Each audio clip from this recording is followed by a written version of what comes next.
क्या होता अगर पूरा यूरोप कॉन्टिनेंट मिलजुल कर एक देश होता। तो आज की वीडियो में हम लोग यही जानने की कोशिश करेंगे। सबसे पहले हम देखेंगे उसकी इकोनॉमी, उसके बाद पॉपुलेशन, उसकी मिलिट्री पावर, उसके politics, trade and economy influence, उसका कल्चर और उसकी लैंग्वेज, और आखिर में देखेंगे क्या उससे होने वाले चैलेंजेस होंगे। अगर पूरा यूरोप एक कंट्री होता तो ये दुनिया की सबसे बड़ी और सबसे ताकतवर इकोनॉमी और जियोपॉलिटिक्स में सबसे पावरफुल देश होता। इसका असर दुनिया भर पर होता और दुनिया का पावर डायनेमिक्स बदल जाता। इकोनॉमी, अगर यूरोप एक कंट्री होता तो इसका जीडीपी 22.7 ट्रिलियन डॉलर होता, जो दुनिया में यूएसए के साथ सबसे बड़ा होता। इसकी पीपीपी यानी परचेसिंग पावर पैरिटी में इसका जीडीपी लगभग 31.4 ट्रिलियन यूएसडी यानी यूएस डॉलर होता। बात करते हैं इसकी पॉपुलेशन की। यूरोप की जनसंख्या लगभग 750 मिलियन यानी लगभग 75 करोड़ होती, जो दुनिया में चाइना और इंडिया के बाद तीसरी सबसे बड़ी पॉपुलेशन होती। डाइवर्सिटी भी बहुत ज़्यादा होती क्योंकि यहाँ पर लगभग 200 से ज़्यादा ज़माने और अलग अलग कल्चर्स होते हैं। मिलिट्री पावर, यूरोप की मिलिट्री फोर्स दुनिया की सबसे बड़ी और एडवांस होती।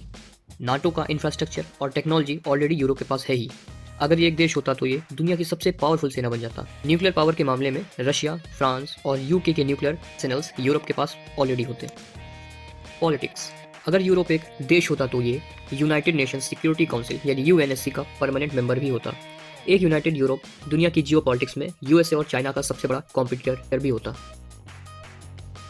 Trade and economy influence, United Europe दुनिया का लार्जेस्ट ट्रेडिंग ब्लॉक बन जाता। ग्लोबल ट्रेड पॉलिसीज पर इसका ज़बरदस्त कंट्रोल होता। कल्चर एंड लैंग्वेज, यूरोप की कल्चरल रिचनेस और डाइवर्सिटी पूरी दुनिया में अनमैच्ड होती। इंग्लिश, फ्रेंच, जर्मन, स्पेनिश और इटालियन जैसे लैंग्वेजेस ग्लोबल इन्फ्लुएंस के लिए और ज़्यादा पॉपुलर होते। अब बात करते हैं चैलेंजेस की। रीजनल डिफरेंसेस, यूरोप के हर रीजन का अपना अलग कल्चर, हिस्ट्री और लैंग्वेज है। इस यूनिटी को बनाए रखना मुश्किल होता। इकोनॉमिक डिस्पैरिटी, वेस्टर्न यूरोप यानी जैसे जर्मनी, फ्रांस के पास ज़्यादा रिसोर्सेज हैं, जबकि ईस्टर्न यूरोप जैसे यूक्रेन, बेलारूस ये रिलेटिवली पुअर है इस मामले में। पॉलिटिकल यूनिटी, सब कंट्रीज़ को एक सेंट्रलाइज्ड गवर्नमेंट के अंडर लाना बहुत चैलेंजिंग होता। अब देखते हैं कि क्या होता दुनिया पर असर। यूएसए का इन्फ्लुएंस कम हो जाता। एक यूनाइटेड यूरोप यूएसए का इकोनॉमिक और मिलिट्री राइवल बन जाता। चाइना और रशिया को कंपटीशन मिलता। दुनिया का बैलेंस ऑफ पावर और ज़्यादा इक्वल हो जाता। ग्लोबल स्टेबिलिटी, यूरोप की लीडरशिप से इंटरनेशनल पीस और ट्रेड बेटर हो सकता था। अगर यूरोप एक देश होता तो ये दुनिया की सबसे बड़ी सुपर पावर बन सकती थी, लेकिन ये कहना रियलिस्टिक नहीं है क्योंकि हर देश की अपनी अलग पहचान और पॉलिटिकल इंटरेस्ट है।